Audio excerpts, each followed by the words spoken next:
Bom, assim como nós já conversamos bastante na parte 1 desse debate, eu reforço aqui que a pessoa divorciada não pode se casar de novo, porque o divórcio, ou seja, a separação da convivência entre os cônjuges, não anula a existência, não anula a realidade do casamento. Nós lemos lá em 1 Coríntios capítulo 7, que é um texto que fala sobre a questão da sexualidade, sobre a questão da ética matrimonial, também do relacionamento entre os cônjuges.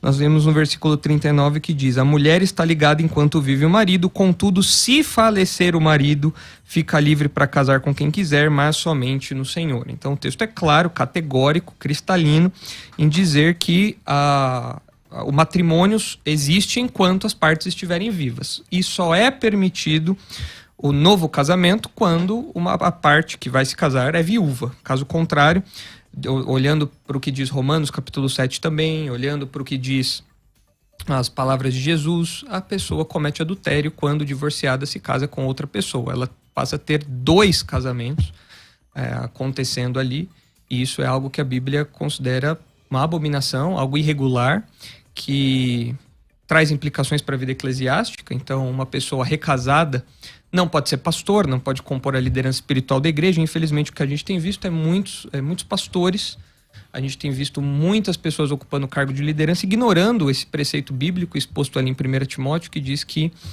o pastor deve ser marido de uma só mulher. Então, evidentemente, isso diz respeito à ética matrimonial, isso diz respeito à conduta daquele pastor, daquele homem no seu casamento. E o que a gente tem visto é um abuso, é uma banalização do divórcio, é uma busca desenfreada por uma realização pessoal, ao invés de seguir o que a palavra de Deus diz. Então eu quero reforçar algumas coisas que nós falamos na parte 1, quero analisar os textos, que é o que importa aqui pra gente, não são as nossas impressões, não são as nossas emoções que ditam aquilo que o que a gente deve fazer, o que a gente deve viver, é a palavra de Deus. Então acho que no debate a gente vai tratar de alguns textos importantes aí. Ok. Pastor Carlos Wagner, sua opinião inicial sobre o tema. Pastor César, Nicolas, amados irmãos ouvintes, o tema realmente ele é muito sugestivo e acredito que vai ser infindável a sua discussão. No entanto, eu entendo, por mais que eu seja uma pessoa conservadora, tenho um matrimônio de mais de 2 décadas, que há casos e casos. No ponto de vista do meu debatedor, ele pensa que é totalmente inviolável que o casamento feito não possa ser desfeito. No entanto, o que dizer, por exemplo, eu acho que no ponto de vista do meu colega, Moisés não congregaria com ele, né? Ele não aceitaria Moisés como um membro da sua igreja, como pastor, porque Moisés ele teve um primeiro matrimônio, foi casado, capítulo 3 do livro de Êxodo, e nesse primeiro matrimônio ele esteve ali com a sua esposa. A Joquebede, né? Não seria Joquebede, né? Seria... Não, Joquebede é a mãe dele. A Zípora, né? Zípora, desculpa, Joquebede é a mãe dele. É a mãe dele. Desculpa. E quando chega o capítulo 12 de Números, há um confronto entre Arão, Miriam com Moisés. Na verdade, eles fazem ali um protesto. Eles dizem, por que Deus fala com Moisés se ele é casado com uma mulher etíope, uma cuxita, né? E aquilo não agradou a Deus. Mas foi lançado em rosto de Moisés que ele tinha a esposa de Midian, que seria Zípora, filha de Jetro, com a qual ele teve 2 filhos, né, Gerson e Eliezer. E posteriormente, depois do caso do capítulo 4 de Êxodo, que ele obrigou Zípora a circuncidar os filhos e ela o considerou como um marido sanguinário, ela some da história. Ela não fica sequer nos bastidores da história. Lá na frente, a partir do capítulo 19, quando Moisés retorna com o povo ao deserto, Jetro traz a mulher dele de volta. Mas quando chega em Números 12, nós encontramos Moisés com Zípora. Então, eu acredito que nesse contexto, desculpe-me, fica difícil entender como absolver isso, tá? Como aceitar isso. Um outro ponto interessante é que Jesus, ele desceu até Sicar, capítulo 4 de João, e o texto diz assim, César, e era necessário passar por Sicar. Quando Jesus chega em Sicar, Nicolas, Jesus, ele se encontra com uma mulher samaritana. E quando Jesus começa a conversar com ela, ele expressa para ela que ela teve 5 maridos. Ela foi divorciada, provavelmente, foi repudiada, não sei, mas ela teve 5 casamentos. E o que ela tinha não era dela.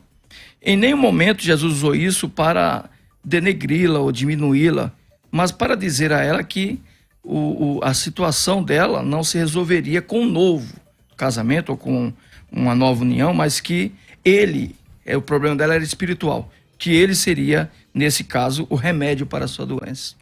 Então eu entendo que não é algo viável, aceitável, que fique se denegrindo, diminuindo o valor do matrimônio. O matrimônio é um só. No entanto, a Bíblia está cheia de exceções. A Bíblia está cheia de exceções. Ok. Tá? Pastor Nicolas. Bom, vamos lá. Em primeiro lugar, a menção de Números 12 ali, quando fala da mulher cuxita, né, não identifica se Zípora está viva, não fala o que aconteceu com ela, apenas menciona que Miriam e Arão ficaram bravos com Moisés por conta disso. Agora, não menciona o que aconteceu na história pessoal de Moisés, não menciona se ele já era viúvo, se casou de novo, se aquele termo ali, cuxita, pode se referir de algum jeito a Zípora, isso daí já é mais difícil porque é Etiópia. Mas tem autores que dizem, olham para a expressão e falam que pode ser uma referência mais abrangente, mais genérica, mas de qualquer modo, é uma inferência imaginativa. Eu imaginei que Moisés casou de novo. Isso não faz teologia. Da mesma maneira, o senhor citou a mulher... Então, mulher cuxita, você acha que é a mesma Zípora? Não. É que o texto não está preocupado em falar isso. O texto só está preocupado em falar que Miriam e Arão ficaram bravos porque Moisés... Usaram isso de pretexto para ficar bravo com Moisés. Por tê-la tomado. Isso. A cuxita foi o motivo da discussão. Sim, foi o pretexto. Eles estavam bravos porque Deus só falava por Moisés e ele era a autoridade. Mas eu acho que a gente não deve se prolongar nesse texto porque o texto não fala de recasamento. A proposta de Moisés não é falar, olha, eu recasei, então eu estou autorizando. Uma poligamia nesse contexto. Não, o texto não fala nada disso. O texto não fala disso. O texto só fala que ele casou. Agora, o que aconteceu com a mulher dele? Não sei. O texto não fala. Então, eu não posso falar onde a Bíblia não fala. O mesmo caso de João, ali onde aparece a mulher samaritana ali, que é dito que ela tinha vários maridos e tudo mais, mas nós também não sabemos o que aconteceu com os outros maridos dela. Não é dito. Eu não posso fazer inferências. Que ela seria viúva de 5 maridos, então. Não sei. O texto não diz. Eu não posso fazer inferências. O que eu sei é o que eu li para o senhor. 1 Coríntios 7, 39. A mulher está ligada enquanto vive o marido. Ponto. Como que o senhor lida com isso? Porque aqui é cristalino. É transparente. O que a gente percebe, na verdade, nesse debate é muita conveniência. As pessoas gostam de falar, não, que é isso, divorciou, tem que casar de novo, né? Por quê? Porque é difícil para a pessoa conviver, ficar sozinha pelo resto da vida. Muitas vezes ela foi alvo aí de uma infidelidade conjugal, ela foi a vítima. E como que ela vai aguentar isso? Isso é injusto? Meus irmãos, minhas irmãs, coloquem na cabeça que nós estamos num mundo caído e o pecado é grave, o pecado é severo. A infidelidade, qualquer coisa que abale o matrimônio tem consequências terríveis. E a gente tem que conviver com o resultado disso. Senão, qualquer dificuldade que nós tivéssemos na vida justificaria a irregularidade, a desobediência para com a palavra de Deus. Então, esses textos que o senhor mencionou, acredito que são inferências imaginativas. A gente não pode construir uma ética matrimonial em cima deles, porque os textos não se propõem a isso. E a minha proposta é que nós corramos para os textos que falam sobre isso, diretamente. 1 Coríntios 7, convenientemente, Romanos, né? Não, convenientemente não, biblicamente. Porque eu não posso olhar para um texto e fazer inferências imaginativas. Por exemplo... Não é imaginativo que a cuxita foi mulher de Moisés. Não é imaginativo, mas dizer que ele recasou, isso daí é imaginativo, porque o texto não fala, ou o texto fala. Não é imaginativo que Miriam e Arão o acusou por isso. Não, não acusou por recasamento, acusou porque ele tomou uma mulher cuxita, não porque ele recasou. Mas por que razão? Mas a acusação ali é por conta mais da nacionalidade da mulher do que pelo casamento. Exato. Mas fica claro no texto que não é a mesma Joquebede. Exato. Provavelmente não é, ainda que alguns estudiosos possam defender que é uma referência mais genérica, parece que não. Por quê? Porque o casamento de Moisés com Zípora aconteceu muito tempo antes desse episódio que é narrado aqui. Então pode ser outra mulher. E qual seria a grande questão? Onde isso implica em recasamento? Por não, quê? Aí ele já era casado com a Zípora, né? Acho que aí... Mas o texto não fala o que aconteceu com ela. Aí quem tá devagando é você. Por quê? Não. Porque você também está sugerindo que não aconteceu ou que aconteceu. A Bíblia não fala no silêncio. Do destino da Joquebede. Da Joquebede não, Zípora. Não fala. Se a Bíblia não fala, eu não vou falar. A questão é, o texto não se presta a falar de casamento. Vamos citar um texto que você o citou no último debate e citou agora novamente. Que é citado por Paulo nas cartas pastorais, em 1 Timóteo 3, por 2 vezes Paulo cita, e em Tito 1, Paulo cita uma vez. O bispo, no caso o diácono, né, como diz o versículo 12, capítulo 3, seja marido de uma só mulher. Da forma como você expressa, com um contexto de interpretação literal, o que dá a entender é que, então, se for membro, ele pode ser marido de mais de uma mulher.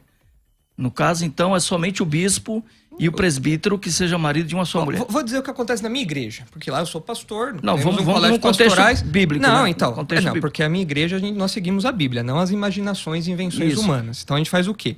A Bíblia diz que quem é recasado, quem tem mais de uma esposa, certo, não pode ser pastor, não pode ocupar um cargo de liderança espiritual. Ponto. Agora, a Bíblia fala que quem é recasado, divorciado e recasado, não pode ser membro de igreja? Não, a Bíblia não fala. Se a Bíblia não fala, o que eu faço com os recasados que chegam na minha igreja? E tem recasados na minha igreja, claro que tem. Eu pastoreio eles com muito amor e com o mesmo zelo que eu faço com outros. O que acontece? Eles chegam na nossa igreja e nós falamos, olha, o nosso entendimento, à luz da Escritura, não à luz das nossas emoções, das nossas inclinações, não, à luz da Escritura, porque eu não me guio pelas minhas emoções porque meu coração é enganoso. Então me guio pela palavra de Deus. Ela é o caminho que a Bíblia ilumina o meu caminho. E nós falamos, a posição, a bíblica é clara de que você não pode ocupar um cargo de liderança na nossa igreja. Porém, você pode desfrutar de todos os benefícios da comunhão eclesiástica, você pode desfrutar do cuidado pastoral, você pode trabalhar aqui na igreja, você não pode ocupar cargos de liderança, porque a Bíblia coloca essa limitação. Ponto. É isso. Agora, pinta-se um quadro, um espantalho de que, pronto, na igreja do pastor Nicolas, ninguém que é recasado pode ser membro. Isso é falacioso. Nem no caso do adultério, da traição, a pessoa então não pode casar novamente? E onde está escrito na Escritura que o adultério anula o casamento? Onde Jesus falou isso por 2 vezes. Não capítulo é 19, capítulo 5. Vamos analisar o texto, porque a gente não pode a gente não pode ter as nossas impressões, assim, invenções. Nós temos que olhar para o texto. E o texto, no último debate, eu até já mencionei isso, que aqui nós poderíamos traduzir o texto de uma forma muito mais fácil de entender. O que acontece é que, convenientemente, Mateus 19 é traduzido de um jeito aí pelas pessoas, interpretado, melhor dizendo, de um jeito aí pelas pessoas, para que o recasamento seja possível. Mas isso nem se passou pela mente aqui de Jesus de permitir esse tipo de coisa. Pelo contrário, Jesus está condenando essa postura. Veja lá, Mateus 19, 3. Olha a pergunta dos fariseus. Vieram a ele, a Jesus, alguns fariseus e o experimentavam perguntando: é lícito ao marido repudiar a sua mulher por qualquer motivo? Esse é o contexto da pergunta. Certo. Respondamos, é lícito? Não. Não é lícito repudiar por qualquer motivo. Jesus... Ainda que Moisés, por um motivo de pressão, talvez porque ele estava naquele momento sendo pressionado por uma grande multidão, problemas familiares e tal, ele resolveu permitir a carta de divórcio. Não foi ele que resolveu, né? Porque isso é a palavra de Deus. Deus permitiu e a própria Escritura fala que isso aconteceu por causa da dureza do coração do homem. Mas Moisés deu essa carta. Deu essa carta. E por quê? Justamente para proteger, não para banalizar. Era para proteger as mulheres, as pessoas mais frágeis da relação, que ficavam indo para lá e para cá, de acordo com os caprichos ali das partes. Mas o que o senhor chama de proteger, eu concordo. Proteger. Mas o que o senhor chama de proteger, dava, na verdade, a ela o direito de ter um novo marido. Não. É só ler Deuteronômio 24. Não, ali a questão é justamente a bagunça. Depois a gente pode ir para Deuteronômio 24, porque ali é importante a gente ler o texto de acordo com as instruções ali. É o tema de Mateus 19. Sim, exatamente, é o pano de fundo aqui. Mas vamos lá. E aí Jesus responde com Gênesis. Ele fala: então respondeu ele: não tendes lido que o Criador desde o princípio os fez homem e mulher, e que disse: por esta causa deixará o homem pai e mãe, se unirá à sua mulher, tornando-se os dois uma só carne, de modo que já não são mais dois, porém uma só carne. Portanto, o que Deus ajuntou não separe o homem. Logo, não tem juiz de paz, não tem, sei lá, cartório que desfaça o vínculo matrimonial. Certo? Não existe. É o que Jesus está falando aqui. Esse é o desejo de Jesus. Não é o desejo. É o desejo, é a vontade dele. Não. Ele, quando Deus institui algo, aquilo é o que é. Se Deus falou o casamento é perene... Então deixa ele concluir, aí depois vamos lá. Se Deus falou o casamento é duradouro, é para sempre, então o casamento é para sempre. Então você está se contradizendo. Não estou me contradizendo. Porque está se contradizendo com Deuteronômio 24. Não. Porque se foi Deus que determinou, há pouco você falou, não, foi Deus que deu a ordem a Moisés, e Moisés fez o que Deus divórcio. Dá o divórcio. Agora você está dizendo que Jesus anulou o que Moisés fez. Não estou falando isso. Peraí, não, é o que você falou. Não, eu preciso continuar. Então, calma aí, ele vai continuar. Então, calma aí, eu vou fazer uma pergunta para aclarar a questão e aí você vai ter oportunidade. Então, vamos lá. O senhor disse que o casamento não tem como desmanchar. Exato. Ok? Por conta de Gênesis. Porque a pergunta, Jesus remeteu a Gênesis. Ok, beleza. Mas é verdade isso que ele falou. O senhor também disse que quem deu a carta de divórcio não foi Moisés, mas foi Deus. A carta de divórcio põe fim ao casamento. Não. Bom, é só ler o versículo, capítulo 24, versículo 2. Nós vamos para Deuteronômio 24, mas eu preciso lidar com as palavras de Jesus primeiro. Então, para você lidar com essas palavras, eu vou só deixar aqui o texto de Deuteronômio 24. Se um homem tomar uma mulher, se casar com ela, ela não for agradável aos seus olhos, por ter achado nela coisa indecente, se ele lhe lavrar um termo de divórcio, ele o der na mão, ele despedir na sua casa, e ela saindo, casar-se com outro homem, então peraí. Não está provando. O texto está provando isso? Ou o texto está só falando que isso poderia acontecer? Aí essa resposta vai ter que ser sua, porque o texto diz o seguinte: o texto diz, você achou, o João achou alguma coisa estranha na Maria, e ele chega na Maria e dá um documento. Ela pega esse documento e se casa com outro homem. Aí você está dizendo que não dá esse direito. Então agora a sua resposta é sua. Vamos lá. Depois nós vamos para Deuteronômio 24. Depois nós vamos para lá. Continuando aqui. Replicaram-lhe: por que mandou então Moisés dar carta de divórcio e repudiar? Respondeu-lhe Jesus: por causa da dureza do vosso coração é que Moisés vos permitiu repudiar vossa mulher, entretanto não foi assim desde o princípio. Fica claro aqui que houve uma concessão da parte de Moisés. Uma permissão. Uma permissão que, é claro, uma permissão que foi Deus, então. Regulamentada pelo próprio Deus. Segundo a sua teologia, foi Deus. Regulamentada pelo próprio Deus ali. Está Deuteronômio 24 é a palavra de Deus. Mas vamos lá. Deixa ele concluir, aí você vai falar. Eu, porém, vos digo, aí aqui é o cerne da questão. Aqui é uma questão que nas nossas traduções é difícil, porque existe aqui o que é chamado de cláusula de exceção, que eu já expliquei no debate da primeira parte, e eu vou explicar de novo. Perfeito. Eu, porém, vos digo, quem repudiar a sua mulher, não sendo por causa de relações sexuais ilícitas, e casar com outra, comete adultério. Como isso é interpretado popularmente? Que se você se separa por causa de relação sexual ilícita, pede divórcio, você pode casar de novo, aí você não comete adultério. Mas não tem nada a ver com o que Jesus está falando. Se nós fôssemos traduzir isso aqui de um outro jeito, um jeito mais fiel à construção grega, nós falaríamos assim: eu, porém, vos digo, uma tradução mais ou menos assim: quem repudiar a sua mulher, o que só pode acontecer por causa de relações sexuais ilícitas, e casar com outra, comete adultério. Então o que Jesus está falando aqui é assim... Porneia, né? Falando do grego, então, não sendo pela porneia, que é a traição, o adultério. Aí existe discussão se era questão só de moralidade. Porque a citação grega é essa, né? Mas a questão é que Jesus não está falando sobre recasamento. A cláusula de exceção, que é permissiva para alguns, não se refere no original grego. Não estou falando... Eu não estou inventando. Eu estou falando aqui, o que o texto quer dizer é que essa cláusula, não sendo por causa de relação sexual ilícita, não diz respeito a casar de novo. Diz respeito a separar-se. Okay. Pastor Carlos. Vamos lá. Eu aceitei, né, os argumentos, tá? Agora acho que é a minha parte aqui. Lucas, ou melhor, Nicolas, eu entendo que, no seu ponto de vista, você vai defender com unhas e dentes que o recasamento é um problema. No entanto, pastor Nicolas, eu entendo que todas as escolas rabínicas que fazem a interpretação de Deuteronômio 24, pastor César e ouvintes, elas concordam com um ponto de vista. Todas elas, as 3 escolas, concordam com um ponto de vista. Qual? Quando é dada a carta de divórcio, a pessoa repudiada, essa pessoa está livre. A carta de divórcio é um documento. Todos concordam com isso, os rabinos concordam com isso, quando fazem a leitura interpretativa do texto. Portanto, o que não era aceitável é o que está no capítulo 5 de Mateus, é o que está em Deuteronômio 24. O repúdio sem a carta de divórcio. Porque o que acontece é que há uma diferença entre o repudiar e o divorciar-se. O que era o repúdio? Era desprezar o cônjuge, era maltratar, era não dar mais a ele os direitos conjugais, no entanto, não divorciar-se dele. Aquela pessoa ficava presa a outra pessoa, sem ter direitos, a liberdade para fazer o que queria fazer, e com essa escravidão, com essa prisão, essa pessoa não poderia também casar novamente. Então, o que Moisés diz, o que Jesus diz em Mateus 5, quem repudiar sua mulher, que dê-lhe carta de divórcio.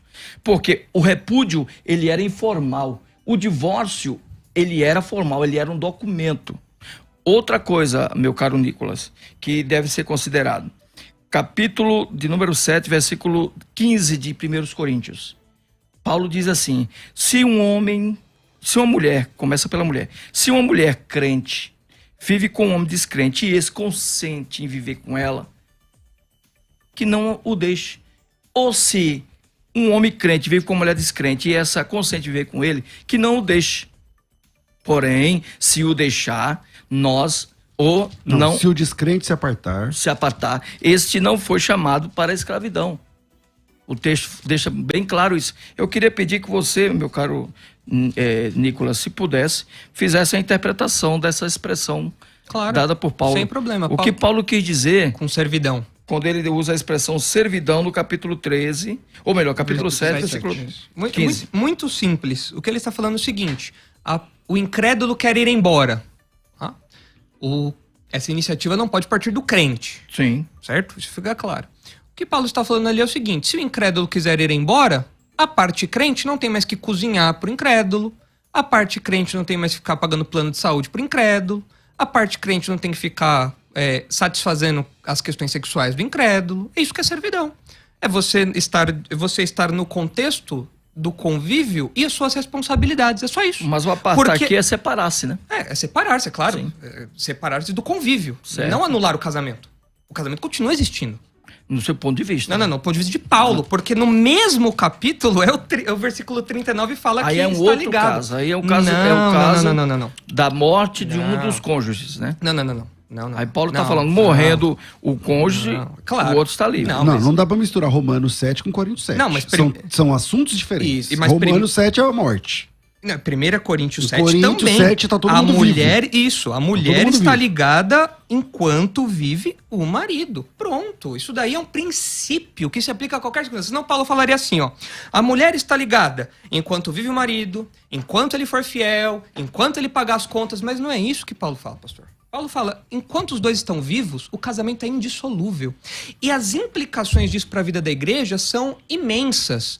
Porque significa que o casamento é uma coisa muito séria. Muito séria. E tem gente que entra no casamento achando que o casamento é uma aventura, é uma viagem de Uber, onde você entra e sai a hora que você quiser. Mas o casamento é uma viagem de avião.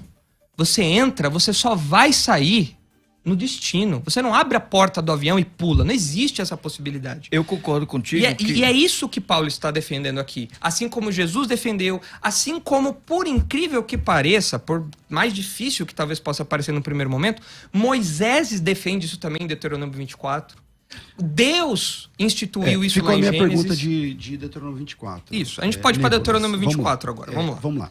A gente tem que entender que o contexto da conversa de Mateus 19 é Deuteronômio 24. É citado lá, ipsis literis. Ele cita trechos de Deuteronômio 24. Exatamente. Então vamos lá. Lá em Deuteronômio 24, que é a base da pergunta feita pelos fariseus a Jesus, ele diz o seguinte, se uma mulher... deixa eu lembrar aqui de Mateus 24, deixa eu ver se eu acho aqui... Mateus 24, não. 19. Mateus 19. O pessoal chega para Jesus e fala assim, é lícito eu separar por qualquer motivo? E aí ele está fazendo uma citação lá de Mateus capítulo 24, de Deuteronômio 24, quando Jesus fala, quando o Senhor, através de Moisés, institui o divórcio. Isso, então vamos lá. Lá em Deuteronômio 24, ele diz o seguinte, que se um homem achar numa mulher alguma coisa feia ou indecente nela, ele vai lavrar um termo, ele vai lavrar um documento de divórcio. E vai dar na mão da mulher e vai despedir.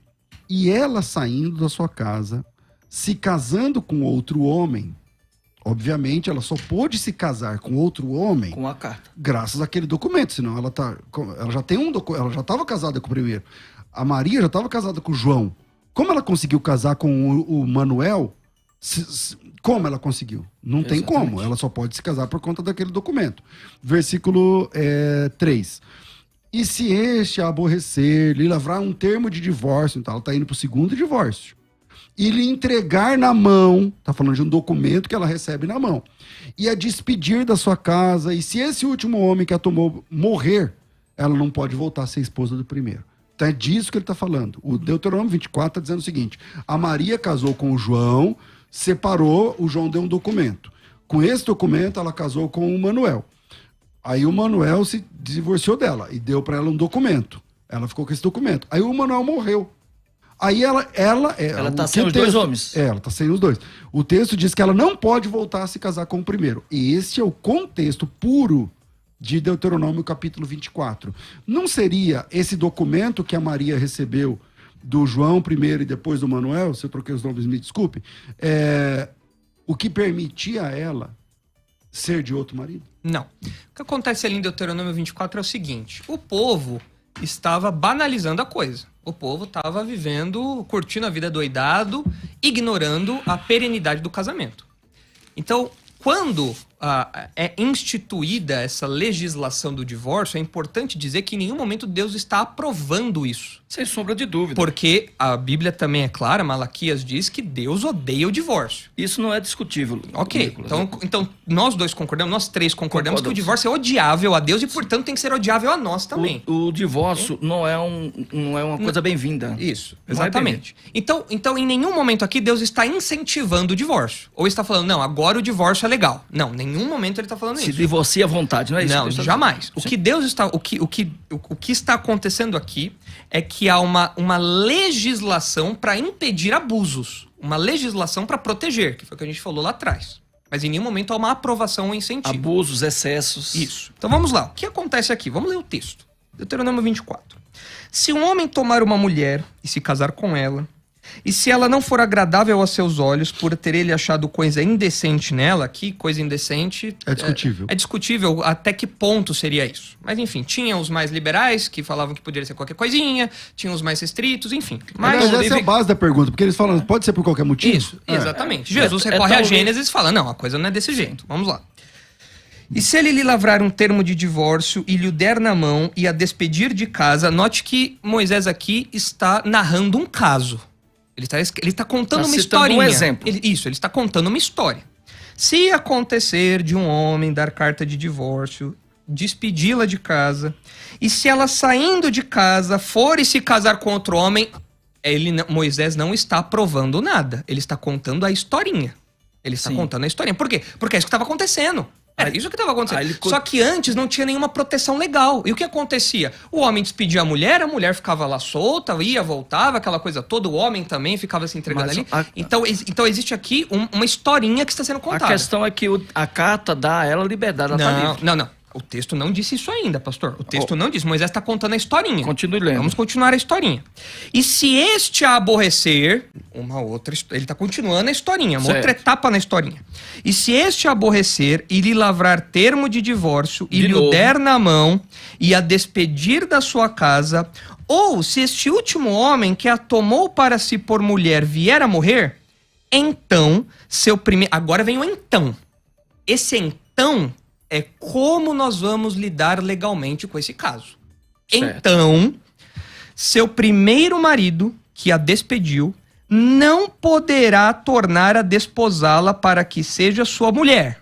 Ela não pode separar o segundo e voltar pro primeiro. Mas aí, aqui, César, vem a explicação da sua pergunta. Peraí, mas ela não podia ter feito isso? Não. Olha como diz o versículo 4 aí. Depois que foi? Contaminada. Opa! Aí lascou. Então, peraí, Moisés está falando, o recasamento contaminou. O recasamento comprometeu aquela mulher. Ela poderia estar legalmente casada com o segundo. Não, se o outro não tivesse morrido, ela poderia.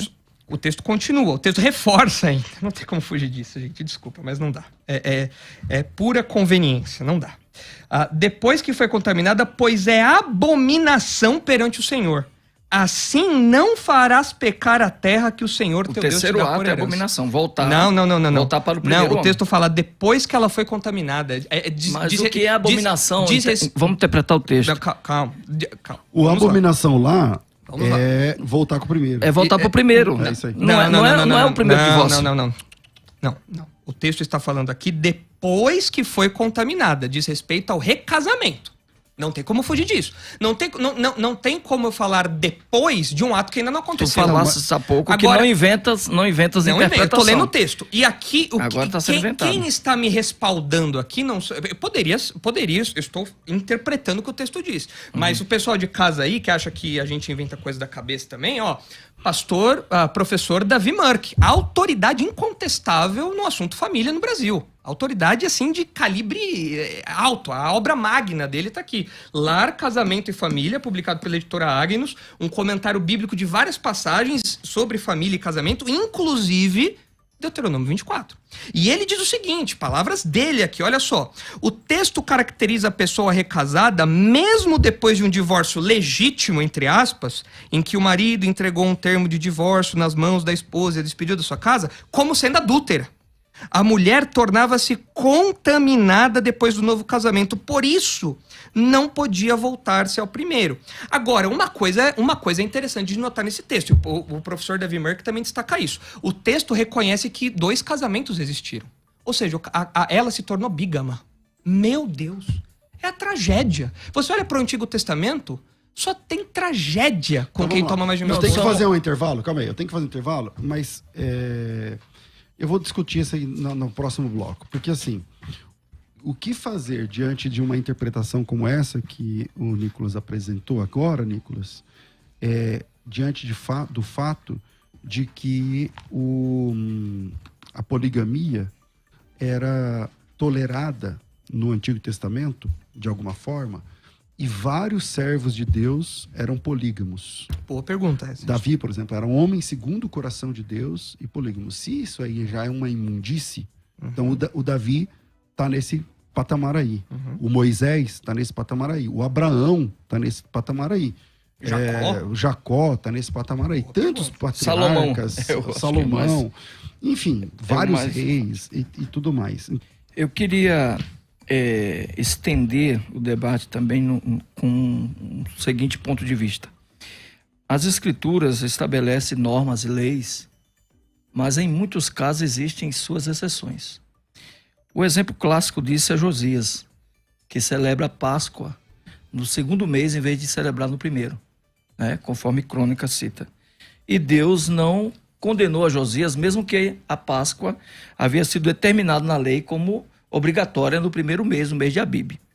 Uma outra exceção é que quando Davi está com fome com seus amigos fugitivos, ele entra no lugar santo e pega o pão da proposição e come e sai sem culpa. Quando, pela lei, ele teria sido fulminado, que aquele pão era para os que estavam consagrados. O sábado é um outro exemplo clássico disso, faz parte dos 10 mandamentos, mas em algumas ocasiões ele também foi quebrado. O casamento foi feito para não ser desfeito. Eu concordo contigo, pastor Nicolas. Temos que valorizar o casamento. Somos pastores, senão que sentido faria se nós celebrássemos um casamento com o intuito de desfazê-lo? Não faz sentido. O que eu penso nas escrituras, que pode estar errado, eu não sou soberano em meu ponto de vista, é que existem exceções, que determinados casos devem ser julgados com mais equilíbrio, sem nenhum tipo de assentismo, que às vezes não é teologia, é pura filosofia e modo de vida, como o o budismo e daí por diante, e que nessa interpretação nossa pastoral, existem situações que até mesmo remete a um perigo de vida de uma pessoa, em que esta pessoa, ela não tem outra opção. Agora eu te pergunto, vai na tua igreja congregar um samaritano que já foi casado várias vezes, mas agora ele é cristão. O que fazer com essa pessoa? Eu vou literalmente ignorar que Deus tem algo com ele, que a obra de Deus na vida dele é grande, porque quando este não conhecia a Deus nem o Evangelho, ele teve uma vida uma vida perdida, uma vida perniciosa? Não. É de se considerar que Jesus falou aos judeus, aos que estavam sujeitos à lei, Paulo falou aos gentios, e quando Paulo fala aos gentios, ele traz orientações. E outro detalhe, há uma diferença entre monogamia, poligamia, tá? E um outro termo que eu classifiquei aqui, que nós devemos considerar, porque em cada contexto a gente precisa fazer uma interpretação correta, para não terminar colocando no texto a nossa interpretação, a digamia, né? Então, há uma diferença entre poligamia, monogamia e digamia. A digamia é quando há um segundo casamento posterior ao primeiro, sabe? Então, é preciso entender que quando o assunto é vida conjugal, é tão grave que somente Moisés, Jesus e Paulo tratou dele. E a gente precisa ter um certo equilíbrio, porque eles eram pastores também. E eles trouxeram soluções diante de vários problemas que hoje que antes não existia como existe hoje. Ok. Tá? Pastor Nicolas. Bom, vamos lá. A pergunta que o César fez antes do final do bloco foi sobre poligamia no Antigo Testamento. Realmente, você olha para Abraão, você olha para Jacó, você olha para Davi, você olha para Salomão, você olha para os heróis da fé do Antigo Testamento e você vê os caras escorregando na ética matrimonial. Bom, duas considerações sobre isso. Em primeiro lugar, há de se levar em conta a revelação progressiva de Deus. A lei só foi dada por Moisés. Então, muitos preceitos que nós encontramos em Moisés, evidentemente Abraão, Isaac, Jacó não sabiam. Isso é ponto pacífico, né?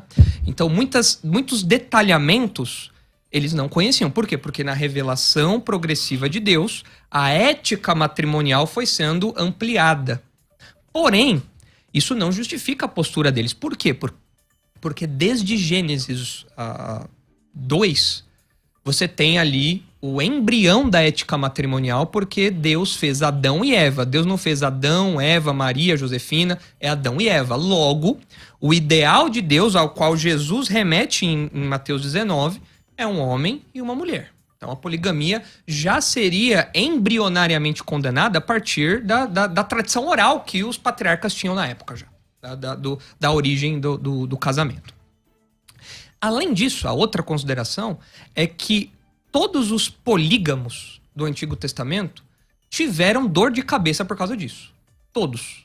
Deus usou essas circunstâncias, é claro, por exemplo, a poligamia, a bigamia de Jacó, redundou, de algum modo, como Deus usa o mal aos seus propósitos, redundou no nascimento da nação de Israel. Então a gente sabe que Deus usa coisas erradas para atingir seus alvos justos, mas em nenhum momento Deus aprova aquilo. E todos os exemplos do Antigo Testamento, talvez o mais dramático seja Salomão, pelo comprometimento espiritual dele, a gente percebe que isso teve um alto custo para ele. Então, a ética matrimonial do Antigo Testamento, desde Gênesis, já aponta que a poligamia não é o ideal de Deus. E ao longo da revelação progressiva isso fica mais claro e nós vemos as consequências negativas disso. E no Novo Testamento isso fica absolutamente cristalino, como já era boa parte do Antigo Testamento também. Então, assim que eu vejo essa questão da poligamia no Antigo Testamento. Em nenhum momento há uma aprovação disso. Em nenhum momento há uma aprovação. O que acontece é que Deus usa isso para atingir seus propósitos. E por que isso não pode funcionar agora? Como assim? Porque vamos para falar de soteriologia, por exemplo. O senhor disse assim, na nossa igreja, uma pessoa não pode ser diácono, por exemplo, se ele recasou. Não pode ser pastor, não pode ser... Ok. Essa ética está lá bem documentada na Bíblia, está tudo bem. Agora, você disse que você recebe pessoas como membros da igreja Ela pode ser batizada? Pode, claro. Ela pode participar da ceia? Claro. Ela é salva? Sim, totalmente. Isso aí não diz, a salvação não diz respeito ao nosso estado civil. Então não compromete a salvação? Claro que não. Eu defendo que a salvação não se perde em hipótese alguma. O que acontece é que a pessoa tem 2 casamentos, ela está numa situação irregular. Ponto. Ela está numa situação irregular. Como ela vai resolver aquilo? Ah, pastor, então já sei. Ah, Chapolin, eu não vou contar com a minha astúcia. Vou voltar pro meu primeiro casamento. Não adianta, você vai continuar sendo esposa da segunda. Não tem o que fazer. Não tem como dizer. Você tem 2 casamentos. Então eu vou orar pra minha primeira esposa morrer. Bom, a oração imprecatória já é assunto para um outro programa. Não cabe aqui. Agora, vamos fazer uma interpretação de João 4, então. Não seria aquela mulher samaritana uma vítima do contexto de Deuteronômio capítulo 24? Não estaria ela vivendo aquela história de Moisés? Ela não teria recebido carta de divórcio do primeiro, do segundo, do terceiro, do quarto, do quinto marido? E agora até talvez desacreditado do casamento, estava vivendo uma vida promíscua. E Jesus foi lá para resgatá-la. Esta mulher, ela era uma israelita, temente a Deus, mas que tinha insucessos na vida matrimonial. E agora Jesus estava abraçando ela. Mas Jesus aprova o que ela faz? Porque assim, falar que ela era recasada, se é que era essa a situação, isso daí não tem problema nenhum. O que eu falei, eu aceito pessoas na igreja que tem essa condição. Agora a questão é, eu aprovo aquilo? Esse é o ponto. Porque se eu aceito e falo, não, é recasado, pastorzão aqui, ó. Sabe o que eu tô fazendo? Todos os jovens vão olhar e falar, então o meu pastor, ao aprovar aquilo, ele está falando que a ética matrimonial não vale nada.